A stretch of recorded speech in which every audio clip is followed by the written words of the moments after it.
Delicious. Hi everyone, Tom Spellman here at Dave Wilson Nursery. It's January 24th today, and we need to start doing a little bit of winter detail pruning on our trees.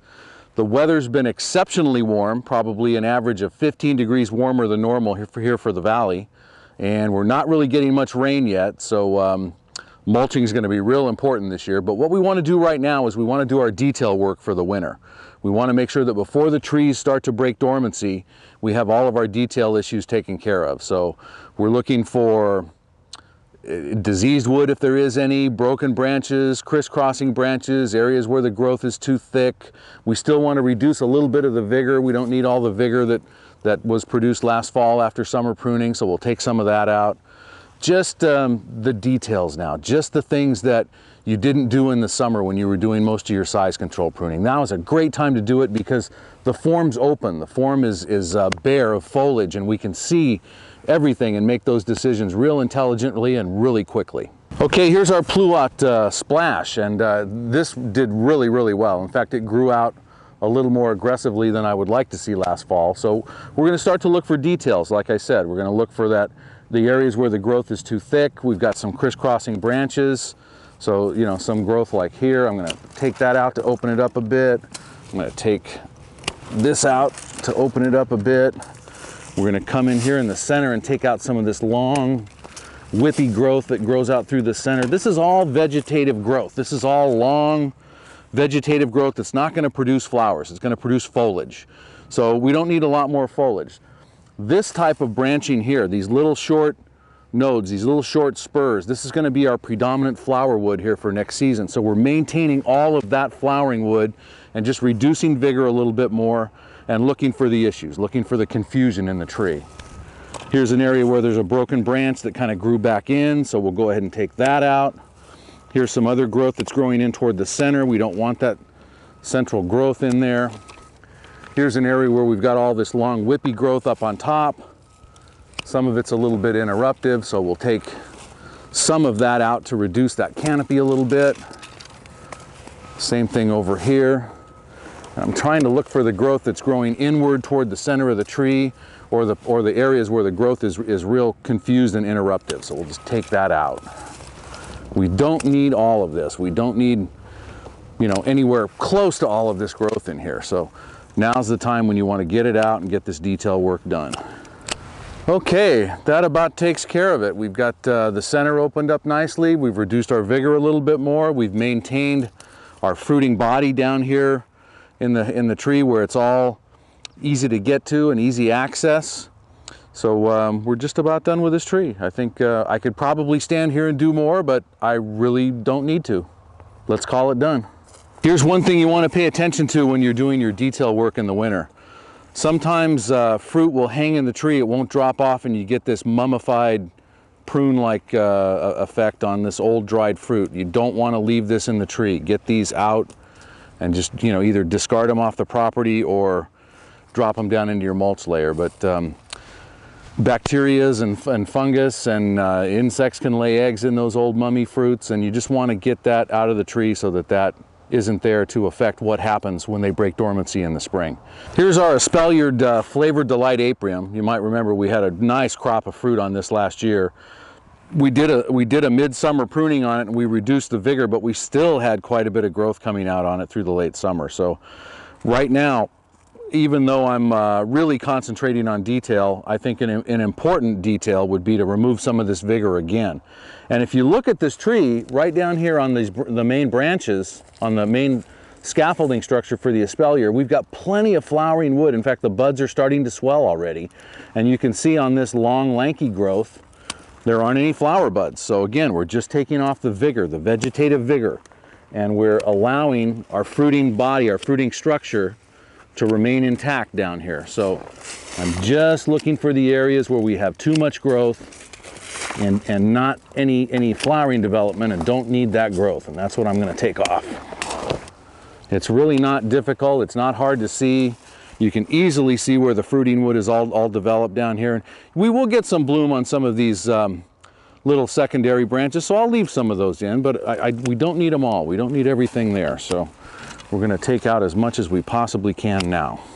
I'm not concerned, even if I take out some of the fruiting wood, there's still so much bloom wood on this tree, we're going to have a great crop no matter what. One thing you always want to take into consideration when you're working with sculptured or structured material like this espalier is it's not grown like a conventional fruit tree, so the conventional wisdom of pruning sometimes doesn't really come into play. You're going to need to do as much work on this to maintain structure and function and ornamental appeal as you will to produce fruiting wood. And like I've always said, as long as you're maintaining the tree properly and keeping it size balanced and controlled down to a reasonable size where it's manageable, the fruiting wood is going to come naturally. You're going to have plenty of opportunity to develop and reestablish fruiting wood as the tree grows throughout the years. But just always look for these long vigorous shoots that aren't going to do you any good, and that's where you want to make your strategic cuts and get that material off the tree.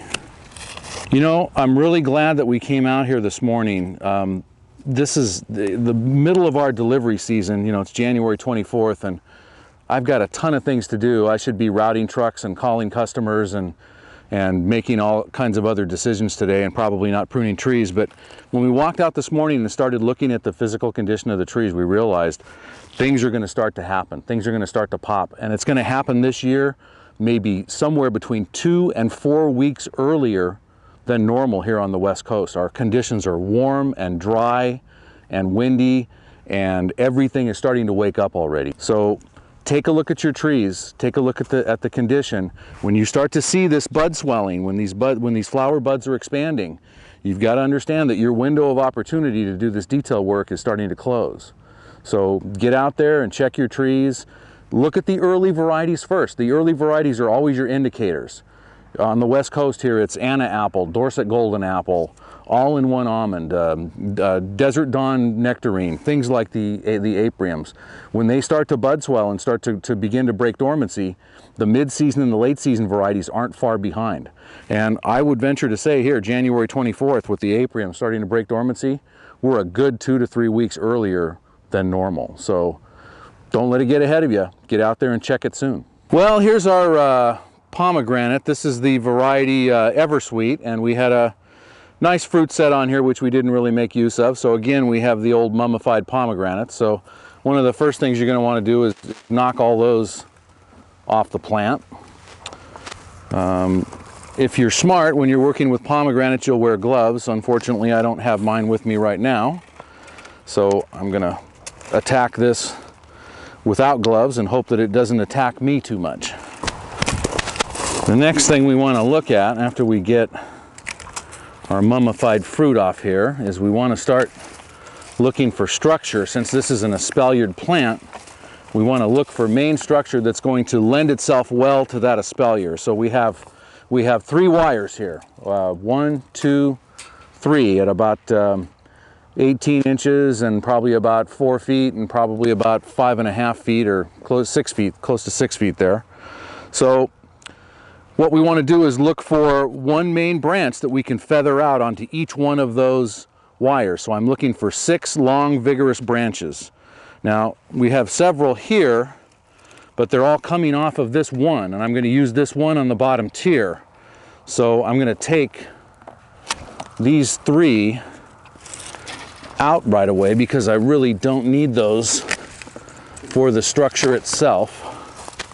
So I've done this technique with pomegranates several times over the years, and I've always had a problem when I tried to train the tree too early. I tried to train the tree when it was young and didn't have a whole lot of growth on it yet, and it always came back and tricked me. The growth always came back from somewhere else. So this technique for pomegranates, it seems like we neglected it and didn't do anything with it, and that's basically true. We walked away from it for about 2 years.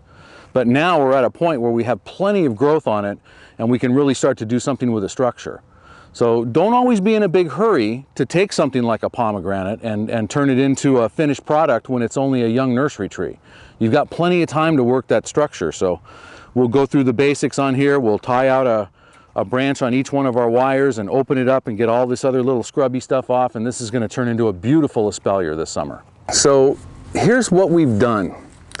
It looks like we've butchered this thing back about as far as we can, but that's what we wanted to do. We wanted to come back to this original structure, these 6 uprights that are going to allow us to build the scaffolding that our production wood is going to grow off of. So we're basically creating a 3-tiered fan trellis. And with this form, we'll be growing wood this summer. We'll definitely get some fruit back on this summer, but we'll also be growing our future fruiting structure. So just like we looked at the apium earlier, all that vigorous, long, whippy growth will be pruned off throughout the growing season to achieve the form that we want. So this isn't finished form. I know people are looking at it saying, well, it doesn't look like much of an espalier, but all we're doing is creating the structure for the finished form of our espalier. All that secondary finished form is going to grow off of this. Okay, so winter pruning 101. The first thing you want to make sure is that you're pruning with a purpose, that you go out, you evaluate your trees, you take a look at what you want to do, and you do it. Winter pruning is always for detail, first of all. Dead wood, diseased wood, broken branches, crisscrossing branches. Open up your centers for light exposure and air movement. Be detail oriented. If you want to do a little size checking, that's fine. If you had a little bit too much growth in the summer after summer pruning, you can certainly size check at that time. But just make sure you're concentrating on the details. That's what you want to take care of now. You can come in next summer and size check again. So, like I said earlier, you're never going to finish with your trees and your vines and your plants. You're always going to be able to come back and do some work again. You can correct problems, you can take out centers, you can regrow a branch where you made a mistake and cut one off. It's not anything that you want to overcomplicate. Keep it manageable for you. You know, keep the size down to where you can reach it. Make sure you're concentrating on leaving enough fruiting wood in those trees so you get a good crop of fruit for the summer. And most of all, this year in particular, with this early heat on the West Coast, get it done early. Don't wait. Don't wait till you start having a lot of bud break and growth on the trees. Come in and do it now. When you see your early variety starting to break dormancy, that's an indicator that your window's closing. You need to get out and get it done right away at that point. So do the early varieties first and then the mid and the late right after, because they'll come into bloom soon after the earlies, especially when the weather's warm and unseasonable like it is this year. I have to throw in a little comment about the weather. You know, no rain in January at all. Not a drop of rain here at the nursery or down in Southern California for the whole month of January. So this is one of those years when you want to water smart. You want to make sure that you're mulching. You want to make sure that you're checking your soil before you irrigate. Don't irrigate off a timer. Make sure when you put an irrigation set on that you're getting a lot of water out there. You're really, giving it a good saturation, and then you let it go slightly dry and again in between waterings. The mulch, a 2 to 4 inch layer of mulch, will make better use of your irrigation water by 50%. So if you need to cut back, get a good layer of mulch on and you can instantly cut back probably 15, 20, 25% on your outdoor landscape, maybe even more. Have fun with it, eat good fresh fruit every chance that you get, and enjoy your trees. Talk to you soon.